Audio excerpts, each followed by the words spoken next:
What up, Hyperchange? Welcome to another episode. Today, we've got an epic interview lined up with Moe, the founder of HyperCharts. Moe, what up? Welcome to the show. Hey, thanks for having me, Kelly. How are you? Great. So this is, I feel like, a long overdue podcast because HyperCharts, you've been following the channel, something that we put out probably, I want to say about 2 years ago, a little over 2 years ago, with this idea that how could we turn hundreds of pages of SEC filings into easy to read chart and financials? And this was something that Moe and I kind of jammed over doing on Tesla and Square and like manually building these charts. And now HyperCharts has blossomed this amazing platform. And I thought this was such great timing to do a video on HyperCharts because of all the SPAC mania we've seen, of all these stocks going up in crazy valuation multiples with, like, to me, it seems like zero regard for fundamentals. People have totally lost sight of the fact of like, there's a business behind every stock. What is that business doing? What are the KPIs? This is how the value of that business changes based on these key first principles metrics. Like, this is the first principles of finance. And I feel like everybody's lost that. And we're big, so maybe correct me if I'm wrong, but I think we're both big believers in the theory that all investing is value investing. It's just about where you see and how you calculate that value. And I feel like HyperCharts is kind of this only breath of like sanity in the market that actually is showing people fundamentals. So I just thought this was the perfect time to kind of like dive into it. No, I totally agree. Yeah, we're both long-term investors. We focus on fundamentals and we don't really go into too much technical analysis and stuff like that. So that's why we started HyperCharts, and we focus on the fundamental financials and all the important metrics for that. And yeah, we just decide to remove the noise and ignore the noise because there's too much noise in the financial markets and financial media, right?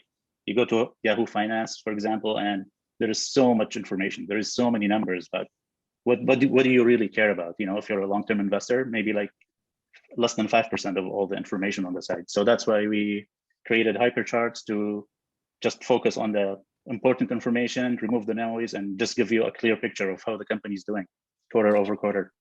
Yeah. And I love what you're saying about like filtering the noise, because I often say, like, why are you reading articles about the earnings or what CNBC is saying about it? Like, why don't you just read the actual Yeah, earnings and like that make makes your no own sense to me. idea, Yeah, right? yeah, Of like exactly. what, kind of formulate your own opinion, which I think is so Yeah, powerful. And that's what I feel like a lot of people don't understand is there's like kind of this gift of the public markets where every quarter companies are required to disclose their financials. And I know this is like yeah, repeat to a lot of people, but to me, this is like incredible. Like, there's so much information. And it's almost like Warren Buffett used to have to mail in to get his SEC filings of a company and then read them. And so for us to be in this moment where like we compile all yeah, that data instantly, HyperCharts Premium blasts me an email with Tesla earnings the second they come out with the visualization. So I don't even have to look at the SEC filing. Like, it's just such a gift for the fundamental analysis and sort of like kind of a glory for value and fundamentals based investing. We're kind of in like a glory era for that, even though it doesn't feel like it, but because the yeah. information is so readily available. No, I totally agree. Yeah, it's just the issue of too much information and too much noise. And so what you have to do as an investor changes from trying to get the information to trying to filter the information. That's what changed recently, right? And now let's walk through one of the pages. Obviously, Tesla, like, that's my baby, probably one of your biggest Yeah, investments too. Like, so that's the yeah, page we spent the most time on and was the genesis of HyperCharts, and was also like so many people are misunderstanding the company and not looking at the growth and not kind of understanding the trajectory. And there's so much value in seeing this over time. Like, even just from the charts I'm looking at now, like vehicles delivered over time, like this didn't exist anywhere. And the amount of insight I can draw about Tesla's business of like, isn't like in 2018 or 2019, like, isn't Tesla failing? Like, isn't all this going wrong? And you could have just looked at this chart of like every single yeah. year, it's like skyrocketing to new record high deliveries. Like, it's just kind of like this first principles approach of like, actually, I think Tesla's doing pretty good. Like, every quarter they keep growing and stuff like that. And so, Exactly. Yeah. Yeah, that's exactly why I created, like in the beginning, we created HyperCharts because like it's you read all this information and news and stuff, and it doesn't really give you a picture of how the company has been doing over the last 4 years or 5 years, So you go to the website, you see the charts, like one single chart gives you so much information, like especially the main chart, the revenue and operating income chart, that just you look at that and you get so much information just from that one picture. yeah. So yeah, And let's break this down because I love the way the flow of the revenue and operating income chart work, because it's like, okay, you start with every business. How much are we going to sell? What is our top line? And then you have, a little bit of accounting rerun here, but then you have like the gross profit, what's the profit after the cost of just that good, and then the operating income. And this is something we thought a lot about. Was it like, do we use net income versus operating income? I was always pushing for operating income because to me that's like the most true intrinsic earnings power of the company, not filtered by taxes or that interest payment. Like I want to know Exactly. the Yeah. core earnings power in that moment. That's most true to the company, and so that's why we see it. And you can see, like, even in this Tesla one, you see how it like goes 10 billion flows on the top line. After all the costs for those cars they built, they got 2.1 billion, and then after paying for, you know, expenses and offices, we had 600 million, and that was profit. And just instantly you see that flow.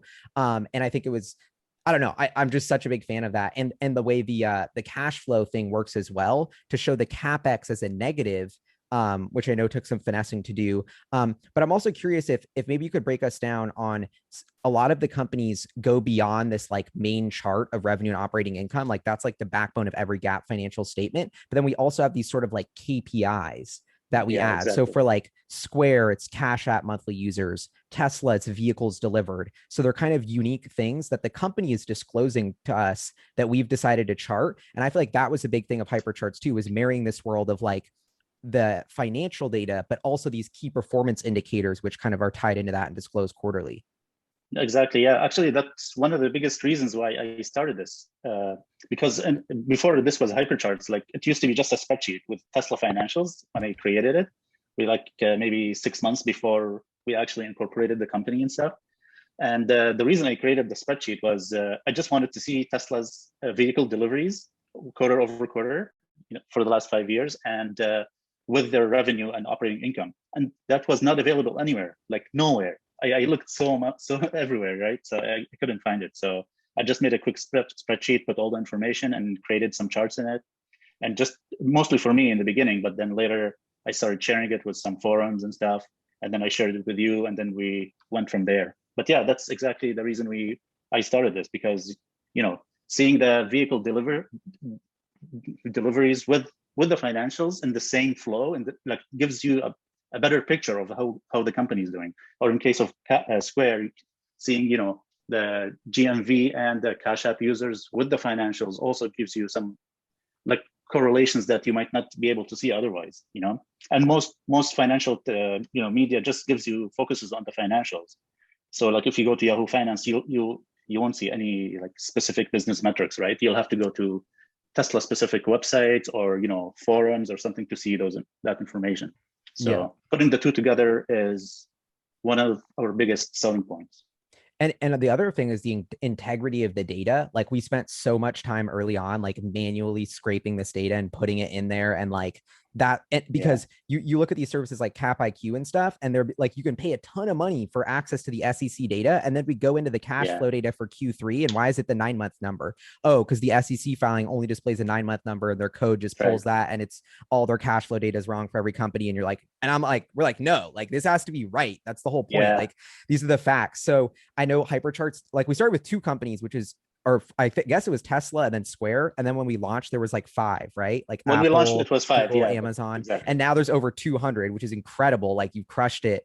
And now there's so many companies, but I also think it's important that like we only added companies that we thought were relevant, that we thought were super like hyper change in the category. And it's so much burden. Like I'd rather have 200 companies with every number accurate that you can trust versus every single company, but like at least there's a couple numbers wrong with everything and it's not perfect. So I Exactly. kind of Yeah. love that. And even like, can you talk a little bit about the philosophy of that even more with like through the lens of like Model Y? Like this is something that we added to the chart, which actually Tesla does not disclose, but there's Twitter people that are like really good about it. So you actually started integrating that data into the HyperCharts chart. Yeah. So yeah, that just goes back to like giving you a good picture of how the company is doing. You know, the fact that Tesla doesn't break down Model S, X, or, you know, 3 and Y, that's might not be giving you like all the information you need as an investor. So like when the Model Y just comes out and you want to see how the company's selling that quarter over quarter, it's important to actually see how that individual model is doing. So that's why we decided to do that. And yeah, that does take a little bit more work and research and stuff, but I think it's worth it. So in some cases we do things that are manual and that don't scale, but because it has value to the investors, so we do it. And it's actually like all the financial data on HyperCharts are still manually imported from SEC filings and press releases. It's not automated because, yeah, like you said, there is I've researched so many providers, and there is no provider that is both fast and accurate. That's the issue. You want fast and Yep. accurate. So for us, we import the data manually and publish it within 10 minutes from the earnings release coming out, right? All the automated platforms or providers, they don't have that. Like, you'll have to wait a couple of days until the SEC report is out and published on the SEC site, so that you can actually import it and parse it automatically through your algorithms or whatever, right? Huh. So yeah, so if you want to be accurate and fast, you have to do it manually, basically. So that's one of the reasons that we only focus on a relatively small number of companies.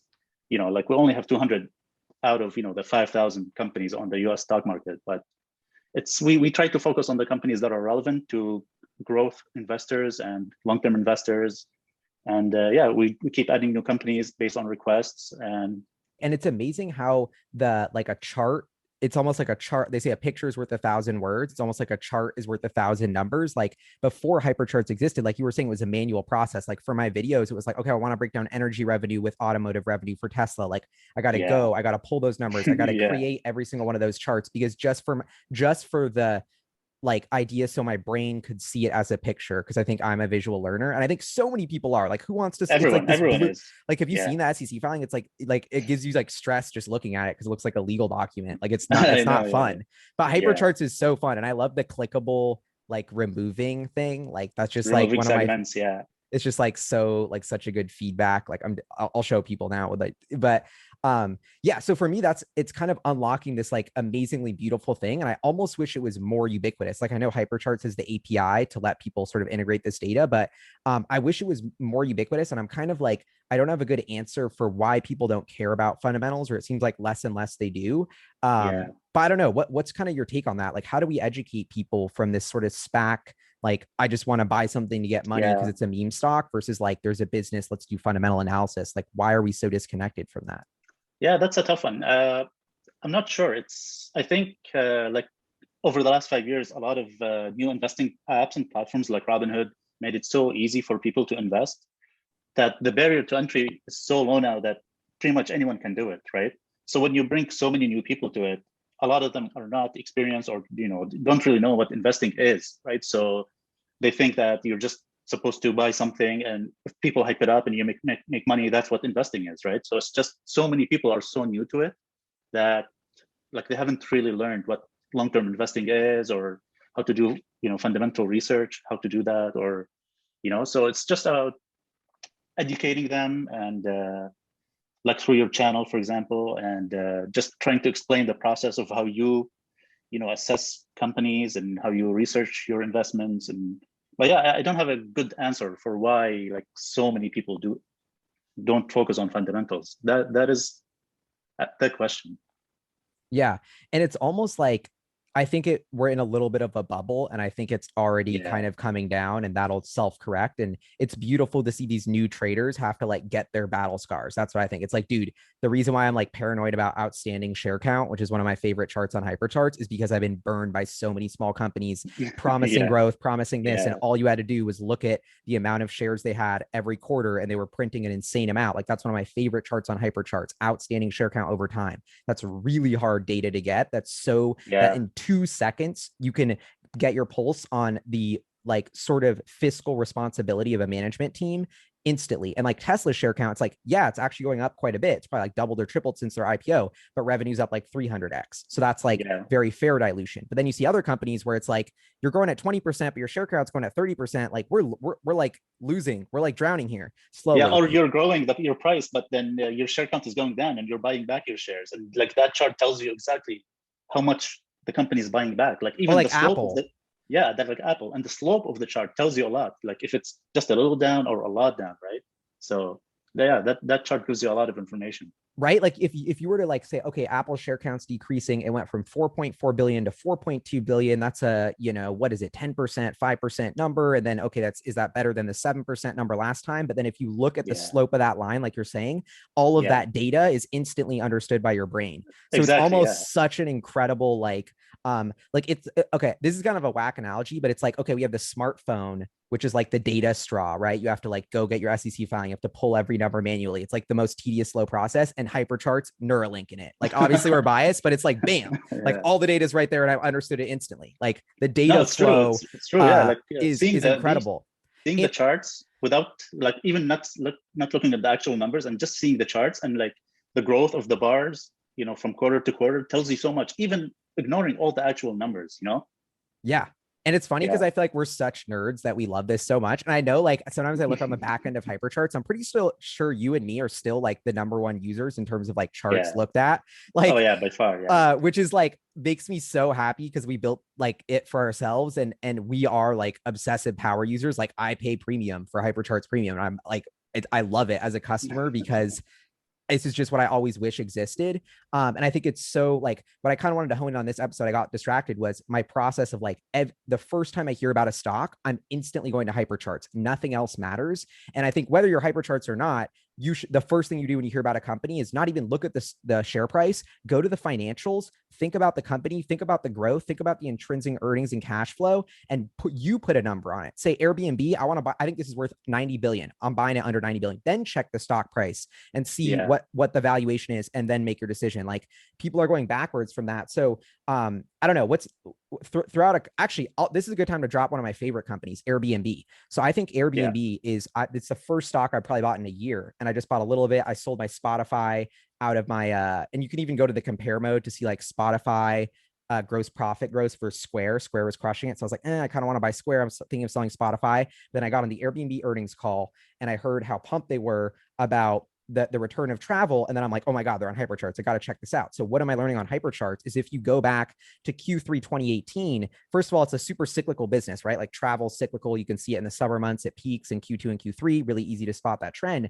But you see Airbnb is radically profitable. They are pumping out huge margins on these quarters. Q3 2018, 1.3 billion in revenue. They do 321 million and they're still growing like crazy. So this is a business that's showing 20 to 30% conversion from revenue to earnings, even in crazy growth mode 3 years ago. And guess what happens in the pandemic? They fire everybody. They have this crazy like crunch moment of streamlining corporate culture and strategy. So that's going to make their intrinsic core long-term margins go up. In my opinion, that's a good thing because they got leaner. So now you have this combination of, I look back at HyperCharts and I'm like, this is a savagely profitable business when things return to normal, but if they're going to return to double normal, and you look at the price revenue multiple, you're like, okay, 24.8x. And this is another thing I wanted to highlight about. I love this new innovation of the top bar, where it's like these key stats.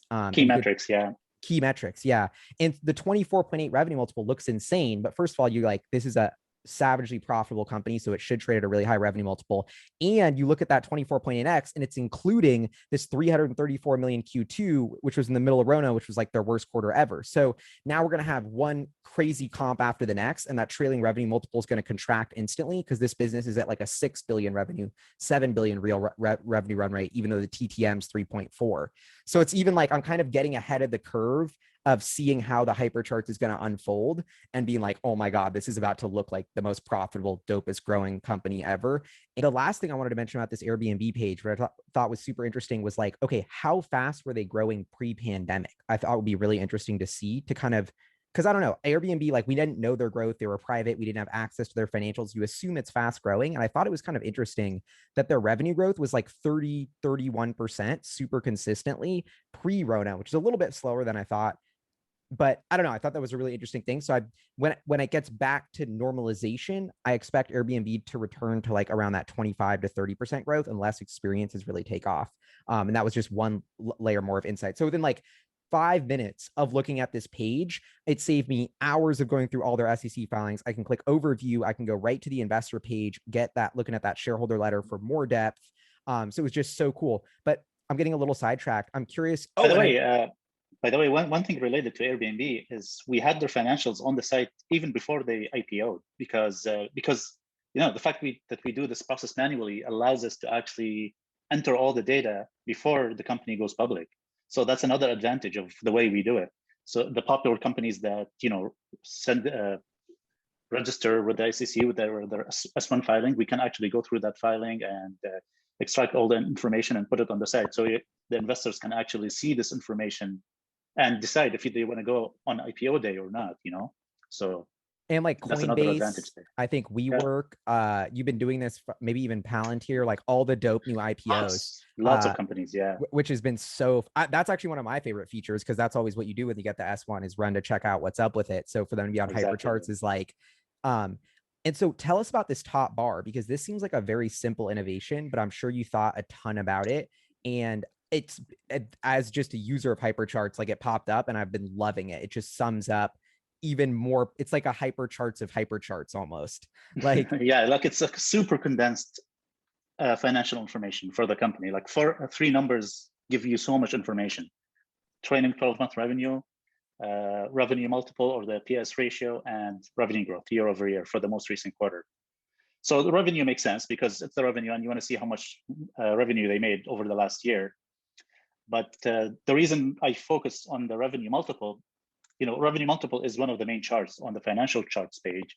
We also have the price to earnings ratios and other ratios on the compare page, but it's not part of the main financials because like I'm a really huge fan of revenue multiple or PS ratio because the way I see it, revenue is how much value the company is contributing to the world.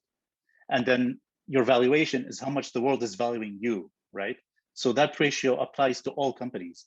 It's if you want to look at like price to earnings ratio, for example, that doesn't apply to all companies in all stages. It's like a selective metric, right? Like if a company is just getting started and they have a negative earnings, then you can't really look at price to earnings ratio, right? And then you have to decide when does it become a good metric to look at, while price to revenue makes sense in all stages. It's a universal metric, and you can compare it between companies, between categories, between segments. So that's why we focus on that metric. And and from there we also show the growth because you want to see year over year growth for the most recent quarter, and that's an important metric as well. So those are the three top ones. yeah, because your brain's like, okay, I'm gonna look at the revenue multiple and see if the growth is starting to justify that crazy multiple kind of. Exactly.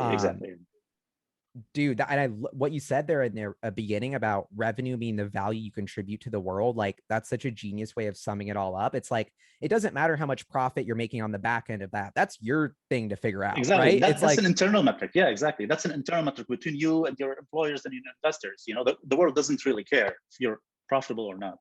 It's like how much did people pay for your thing? Yeah. That's how much value you're creating, and it's yeah, man, I think that's so useful, and it's been like so easy. What I love most is when clicking through different companies to see Amazon, they're growing at 44% last quarter, only 3.9 times, like, and then instead of saying like Apple 6.5 times but 53% growth, and instead of saying like off the bat that's really cheap or that looks really expensive, like I love one of my finance professors said, don't buy, ask why. It's almost like, no, this isn't cheap or expensive. There's a layer of insight here. Why is Amazon, is the growth just spiked up because of COVID? Is their margins long term not going to be that good? The market is telling you so much by the valuation. Yeah. And that's what I kind of love about HyperCharts is HyperCharts to me helps you kind of solve that mystery with every company of why does the market think this is worth so much for dollar in revenue? Why does the market think this is worth so little for dollar in revenue? And not that it's right or wrong, but it's almost like, I don't know. I kind of love. Do you have any thoughts on that kind of mentality of just not saying the market's wrong, but kind of understanding from the market? I think it's because there's too much noise. Like when it goes down to it, there is too much noise. So a lot of investors don't focus on the right information or the right metric, and they get distracted by other metrics or by stories that got spun up by financial media. So I think it's really related to that. Like if you for Tesla, for example, the mainstream coverage of Tesla is just poor quality. Like that's the best way I can say it. So like that's polite. Yeah. Like you don't really get much knowledge from just reading about Tesla on CNBC or all those other mainstream financial websites, right? So that makes people not focus on the right metrics, So and like the safety data for Tesla too. That's like a page that we added. That's a KPI that Tesla started doing, which even Elon actually had a tweet like correcting one of our things a long time ago. Do you remember that? That was pretty epic. But I love, to me, this is one of the most fascinating things. And are they going to add FSD data to the safety report? And then we're going to throw that in the chart. And like, this will be the compiling evidence of data that we're the only ones in the world who I think have visualized that will be convincing regulators that the AI should drive cars, not humans. And so like we're on the forefront of visualizing that, which I think is like. When do you think Tesla will add the FSD beta safety numbers? I actually think they should. Well, I want to say you're closer to the data than me, so maybe you have a better answer, but I think any quarter now. Maybe it's too small now. They want to wait till the V9. Exactly. Right? It's not generally available. Like it's just a few thousand users. So I don't think it makes sense to add it right now. But I wonder if the biggest question is whether they're going to add it under its own category or as part of the existing autopilot category. That's going to be an interesting decision they do. Do you have any thoughts on the Tesla FSD beta, or when that will happen, and kind of how that will affect the financials? Or if they should even disclose software revenue as a new revenue line there with auto and energy revenue, because that would be epic for HyperCharts. But that would be amazing. But I'm not sure. I think Elon is super focused on long term, and he doesn't care about super granular data.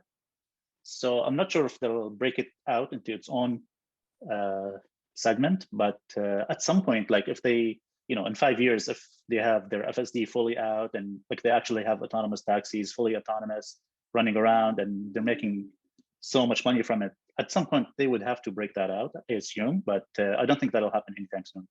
Gotcha. But I mean, yeah, the effect on their financials is going to be huge. I mean, it's probably at some point it's going to be half of their revenue, just revenue from FSD and autonomous taxis, right? So. And I'm looking at Tesla now with a 16.6x revenue multiple, and I'm like, this looks like a high growth software company. Like this, like, they're already valuing it. The market's already telling you that software revenue is there in a lot of ways. And yeah, a lot of people complain about, like it was 20x, like a couple of months back, but people don't realize that, in a year, this year, Tesla's going to double their revenue from last year, right? So that multiple is going to get cut in half, and it's been going down. Like it'll be 10x in a couple of quarters, so. And this is also why I'm like not rattled that Tesla's pulling back or like freaking out. Like, I think this is, people are losing track of the fundamentals, and they always like, I get a lot of backlash when I say Tesla's overvalued, but like, I do think a lot of companies are overvalued. And like, I haven't been buying Tesla hand over fist because it is, car companies are valued at 0.5 times sales, and we are at 30x to 40x premium above that. And there's a lot of reasons why Tesla should be, but to me, it's like, I think the fair number right now is 10 to 12 for Tesla. Like, and that's already like pricing in a lot of growth being hyped on them. So I don't know. I think it's, I don't know why that's a hot take, but there's so many other companies that are valued at even higher multiples, right? So that's why it's valuable to like compare those on the compare page. You can compare those multiples between companies and compare the multiples over time too, to see how they're changing. So, and it's also nice of like, I don't know, I feel like an old person being like, in my day, but like in my day, there was a SaaS company at 9 times sales, and you're like, oh my God, that's absurd, dude. And now it's like every company is at 15 or and or SaaS are at 80 times sales. So it's like, Zoom is like, I don't know, 50x or something. I haven't checked recently, but And that's another layer of insight that just from clicking to page on HyperCharts, looking at that top number, I'm instantly gathering this pulse of the entire market ways valuing every SaaS company. Oh, Okta is this, Zoom is that. And so it's like amazing. And so on that kind of note, I'm curious, HyperCharts expanded to 220 companies. We added Bitcoin, you added ETH with all the ETH KPIs, getting into crypto. What's kind of next for HyperCharts? And actually, I do want to give a big shout out to all the HyperCharts premium customers, because for $10 a month, you get premium. I think it's like an amazing deal. And it's like the grassroots thing of like, you're supporting HyperCharts to keep investing in more stuff. And I love the track record of HyperCharts, like expanding all these epic features. Like it's been so cool to watch. So I wanted to give you an awesome shout out for that, Mo, and to shout out to the customers, because it's like, we kind of built it together with them by them supporting. Exactly. Yeah. So, I have huge appreciation for our customers and just supporting us from the beginning, and, suggesting features and requesting companies. That I'd like that to continue, So if anyone hearing this and, they want to like see a company covered on HyperCharts that is not right now, just suggest it on the website. And we regularly add new companies based on how popular they are and how many people request it. So yeah, that was really cool. It was like a crowdsource, like the most people want this company, we'll add it. And that was a cool way to kind of. Yeah, the reason we did that is because the process is manual. So we can't just add any company, any more requests, right? Like if there's just a company that only one person is interested in, it might be tough because there are resources that we have to put into updating the financials at the first time and then updating it on a regular basis. So doing it by popularity helps us, spend those resources efficiently, basically, right? So yeah. And I know is there any new features that you want to talk about or on the So roadmap? we recently, like just last week, or like 2 weeks ago, we added the top 100 cryptocurrencies. So that's a good Oh, one. really? That's been requested a lot. So there's now a new all crypto page. You can go and see just price and market cap data for the top 100, and the homepage shows you the cryptocurrencies and companies and regular companies mixed in the same table. So you can actually like compare Uniswap to, like whatever other companies, or so that also gives you some information that you don't really see anywhere else. So like if you go to the homepage and just scroll down through the companies, that there are cryptocurrencies in there.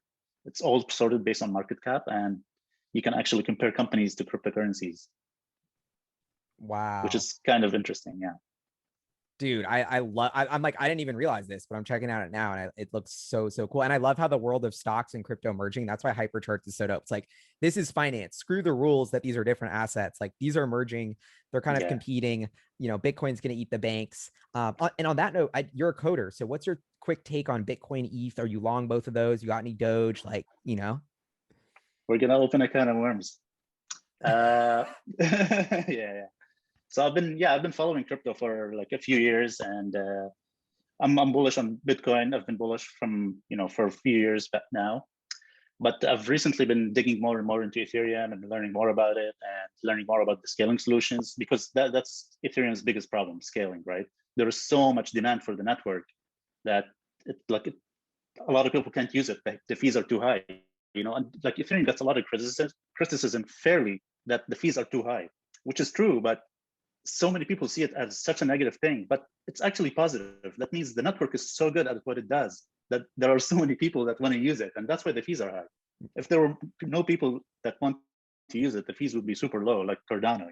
Oh, So no, I'm yeah, actually, I agree with you on that too. It's like, yeah. yeah, But yeah, like the more I dig into it, the more I'm becoming a believer in Ethereum in the long term, and I think Ethereum will take over and wow. become the most valuable cryptocurrency within maybe 5 years And you've been or tracking even the less. market cap. What's that chart you keep tweeting about the market cap of like ETH Which versus one? Bitcoin? There's some stat there that people are tracking, like ETH's Oh, network just the value. relative market caps. Yeah, like so ETH recently reached 50% of Bitcoin's market cap, and that's a lot of ETH fans track that metric to see when ETH is going to take over and flip Bitcoin as the most valuable cryptocurrency. So, and that will be a big moment for Ethereum and cryptocurrencies in general. When that happens, I believe it will happen, because Wow. Bitcoin is just, Bitcoin is digital gold, right? It does one thing and it does it really, really well, and there is value in that. But eventually it will be maybe $10 trillion market cap, or maybe 20, maybe 50. But for Ethereum, the total addressable market is so much higher. Having smart contracts native on the blockchain is just, you can do so much with it.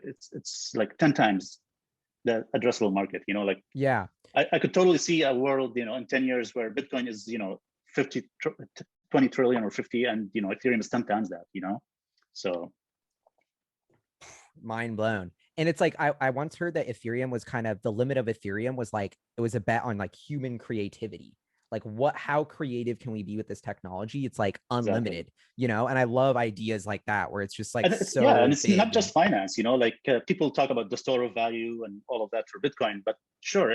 But, once you have smart contracts, like that opens a whole new world, like there is so much value in smart contracts, like, DAOs will be a huge thing for humanity, right? And Bitcoin can't do any of that, right? You need smart contracts for that. So you're going to have organizations and companies structured as DAOs, and there already is, right? So that's a big part of it. It's not just finance, right? Like people talk about DeFi being a huge thing on Ethereum, which it is, but eventually I think it'll just be a small part of Ethereum. It won't be the biggest thing.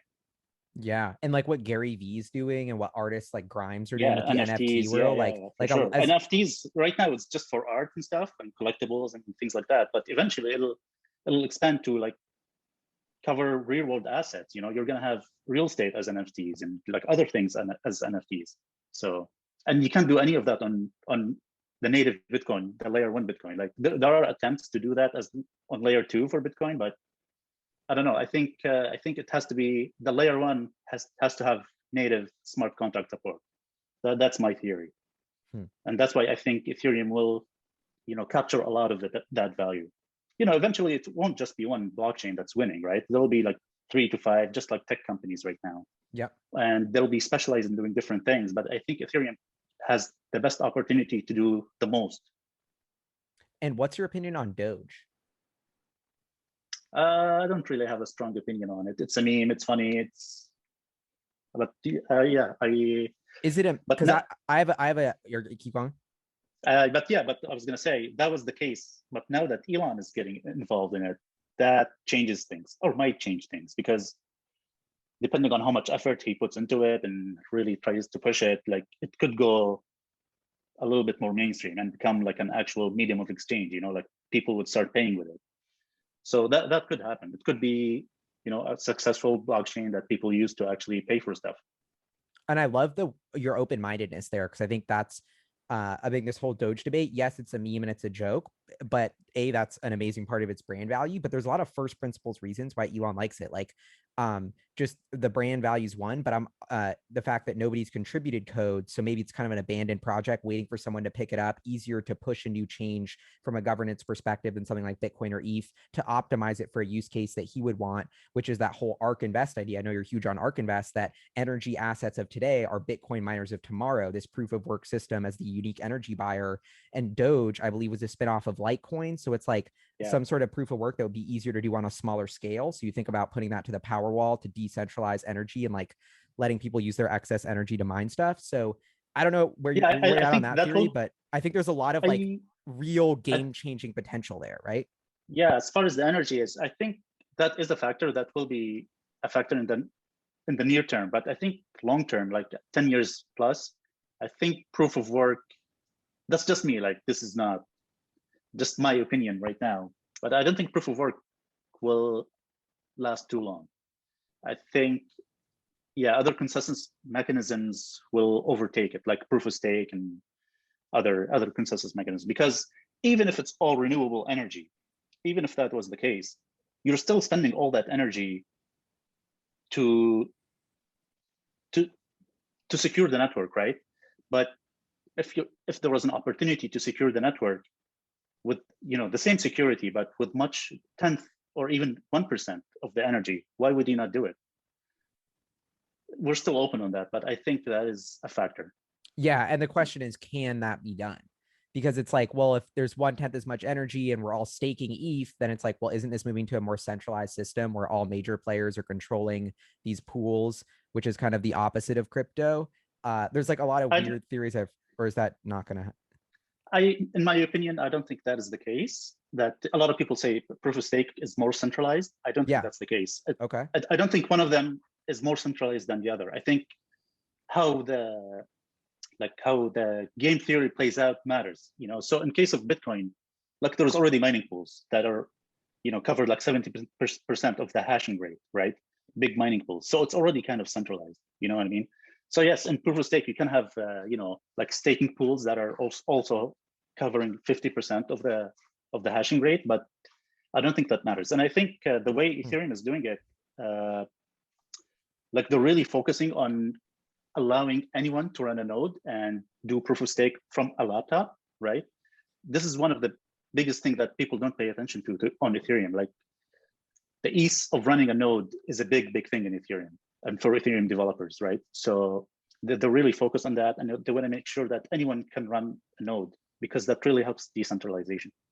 So that's one of the factors that why I'm really bullish on Ethereum, because they're really focused on just decentralizing. And I think decentralization is the most important metric for a blockchain, So we'll see how it plays out, but I think Ethereum will end up being more decentralized.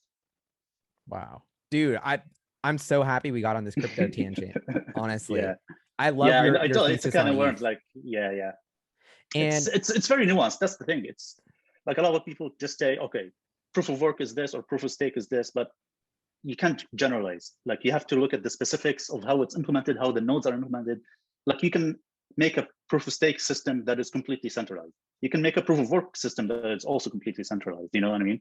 So it's just about the specifics of how it's implemented and how it plays out and how the community, what values the community, like really care about. So that's my theory. And it's so amazing that this is why I'm so bullish on crypto, is the pace of innovation of all these technologies, whether it's Bitcoin or ETH or Doge. It's like we're talking about huge movements, the world moving into it. It's only a $1 or $2 trillion asset class competing with the $300 million fiat or $1 trillion fiat, where no innovation's happening.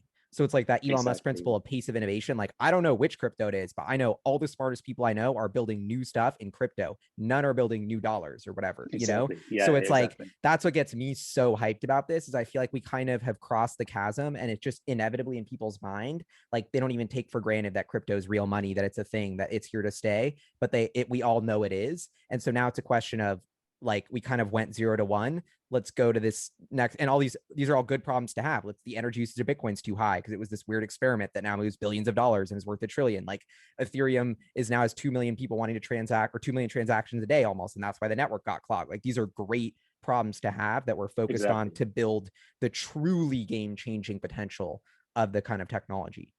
Yeah, totally agree. And like, the Ethereum developers are really working hard on this, and there are so many scaling solutions and layer twos. Layer twos will be a big part of it. So not all economic activity will happen on layer one, because the blockchain world is just too big. Like, blockchains will do so much that you can't do it all on layer one, right? So even Bitcoin has the Lightning, and there's DeFi chain and other layer two solutions that focus on different things. So a lot of activity will happen on layer two. So that's also something to follow and something to pay attention to. Yeah. Dude, thank you. I'm gonna let you go now, but thank you so much for the time. Yeah, this was a lot of fun. We'll have to have you back and do it again. And everyone should definitely check out HyperCharts Premium if you want to support, and Moe on Twitter to follow all the cool stuff he's up to. I'll make sure to put a link to your Twitter below. Yeah, and if anyone listening to this have any feedback for HyperCharts features or like different charts or metrics they think should be covered, please let us know. If you have any companies you want covered, please go and submit it to the website. And hell yeah. And as a HyperCharts fan, dude, I gotta say thank you, Moe, because I love HyperCharts and I use it and it's my favorite website. So I'm like, as a nerdy investor fan, like, we have the Pokedex for like companies. I'm in the wild. Spotify. How many users do we have? How fast is it growing? I'm on my phone. Like, I love it that it exists. So thank you, bro. All right, well, peace out, everybody. Thank have you a great day.